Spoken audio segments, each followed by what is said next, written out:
lagi kita di channel yang penuh imajinasi, informasi gratis, tidak bayar. Subscribe. Assalamualaikum warahmatullahi wabarakatuh.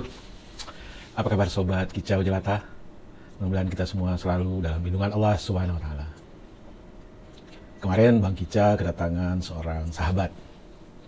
Bang Kica tidak menyebut teman karena ini levelnya di atas teman. Seorang sahabat karib yang dari sejak kuliah sampai saat ini kita sudah mempunyai cucu, masih tetap keep contact satu sama lain, masih saling caring, saling kunjung mengunjungi, saling rindu merindukan.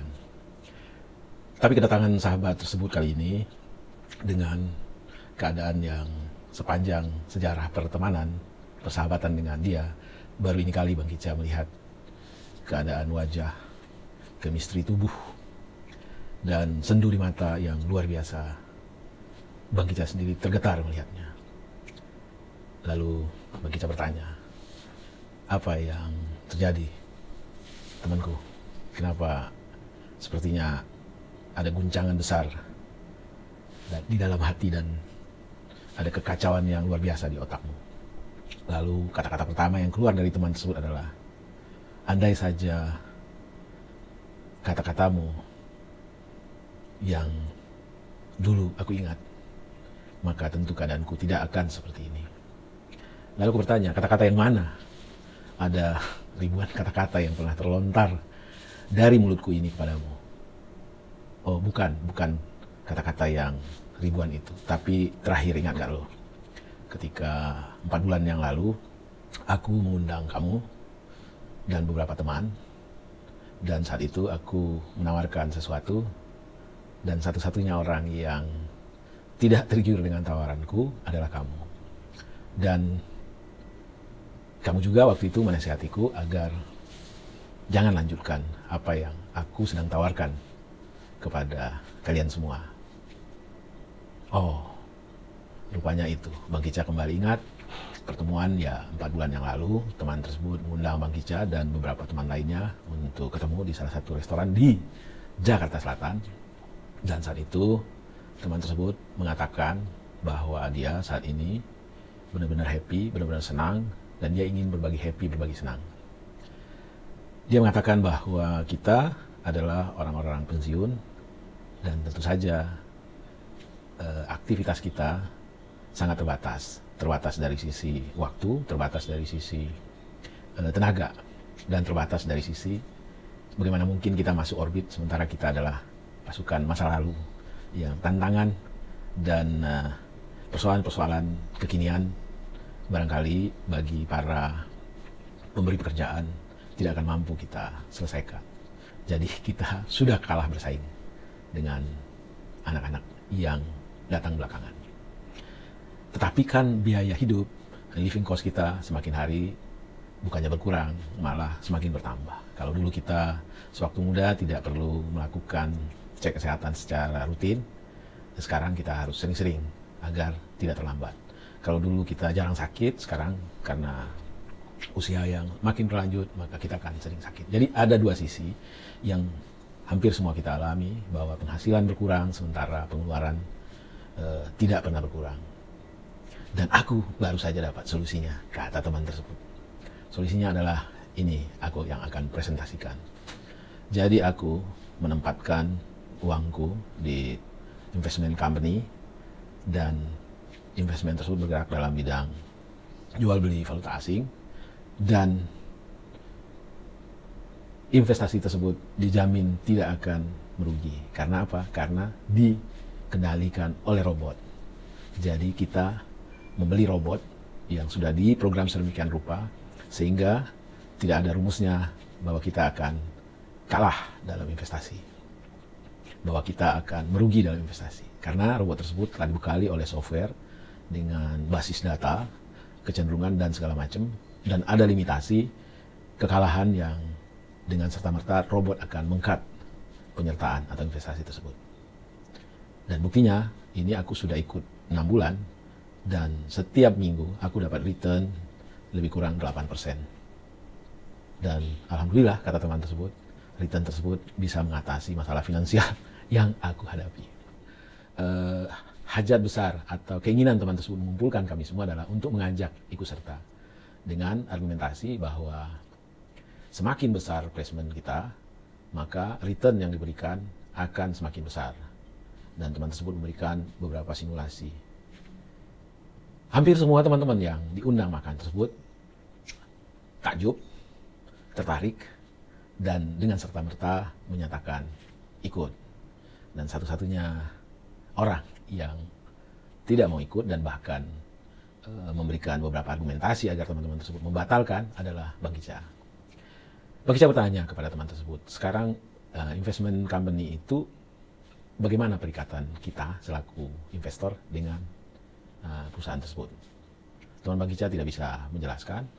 Lalu Bang Kica tanya lebih lanjut bahwa kalau ini menyangkut investasi yang sifatnya finansial, keuangan, apakah perusahaan yang teman Bang Kica sedang berinvestasi di dalamnya itu mempunyai izin dari OJK, karena ini menyangkut keuangan. Teman tersebut juga tidak menjelaskan. Lalu Bang Kica bertanya lagi, bagaimana dengan bagi hasil yang diberikan oleh si investment company tersebut? Bukankah itu seharusnya withholding tax atau pajaknya seharusnya dipungut oleh mereka, karena ini merupakan penghasilan kita? Apakah investment company tersebut memotong penghasilan yang kita terima untuk pajaknya? Teman tersebut tidak bisa menjelaskan. Lalu Bang Kica mengatakan, mumpung uang masih selamat, mumpung perusahaan belum bermasalah, tarik semua penyertaanmu. Dan teman-teman yang lain Bang Kica sarankan supaya jangan ikut.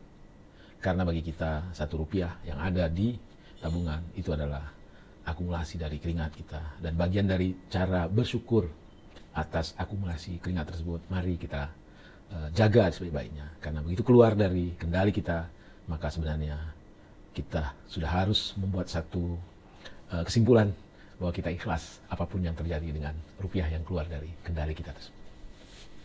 Tetapi mayoritas dari teman-teman Bang Kica saat itu tidak mendengarkan Bang Kica, lalu it happened.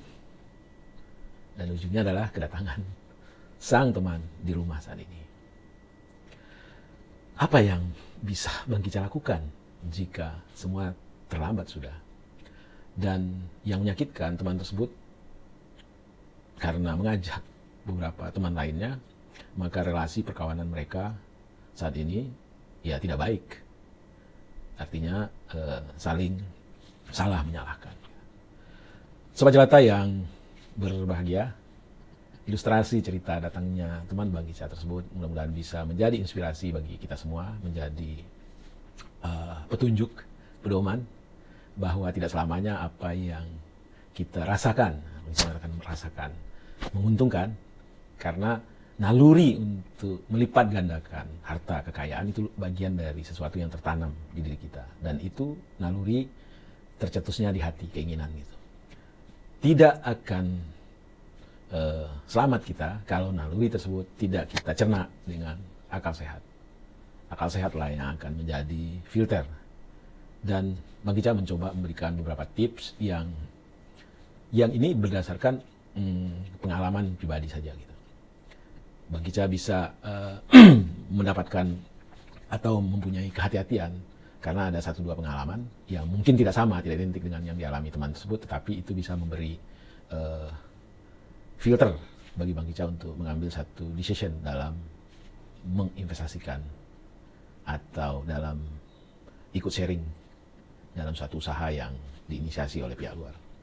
Pertama yang harus kita lakukan adalah kita harus tahu persis legal standing dari perusahaan atau orang yang menawarkan investasi ke kita. Legal standing yang Bang Kica maksud di sini, kalau dia adalah bergerak di dalam bidang finansial, tentu kita harus tahu persis apakah ada izin dari otoritas jasa keuangan. Kalau dia bergerak dalam komunitas, apakah ada izin dari lembaga yang berwenang untuk mengawasi perdagangan komunitas tersebut.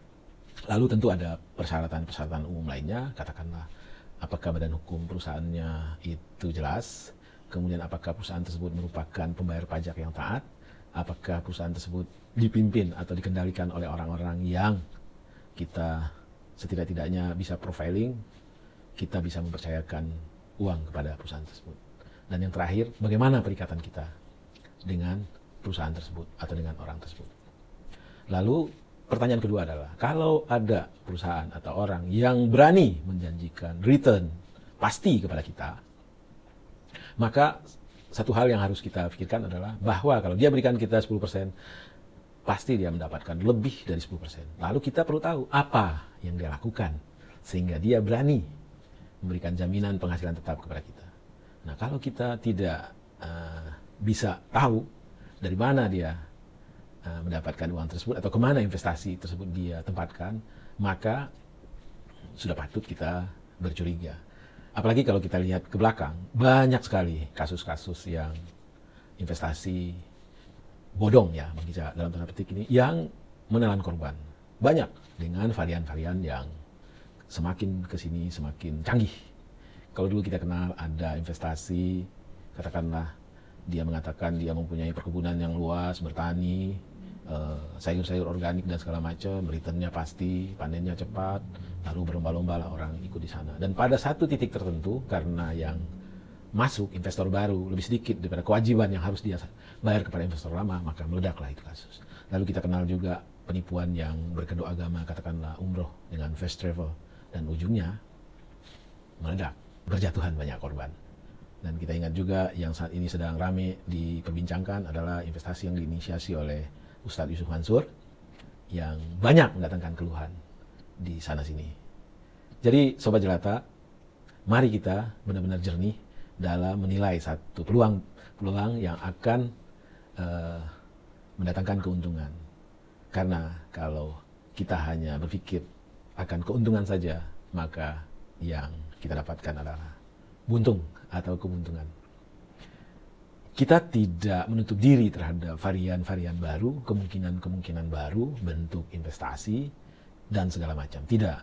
Tetapi pada basicnya, seperti apapun variannya, tetap yang harus kita yakini, yang harus kita tanamkan di otak, setiap investasi itu pasti beresiko. Lalu kalau ada pihak yang berani memberikan return pasti, maka itu perlu kita berhati-hati. Berhati-hati bahwa ada sesuatu di belakang tawaran-tawaran yang mereka atau pihak ketiga tersebut lakukan.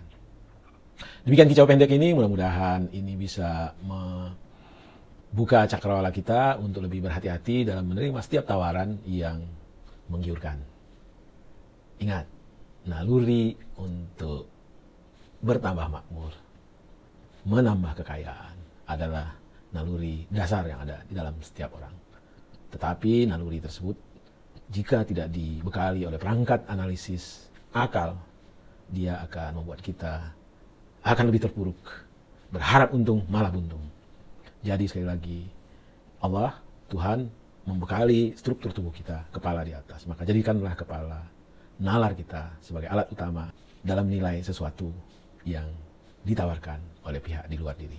Wassalamualaikum warahmatullahi wabarakatuh. Salam sehat dan tetap semangat.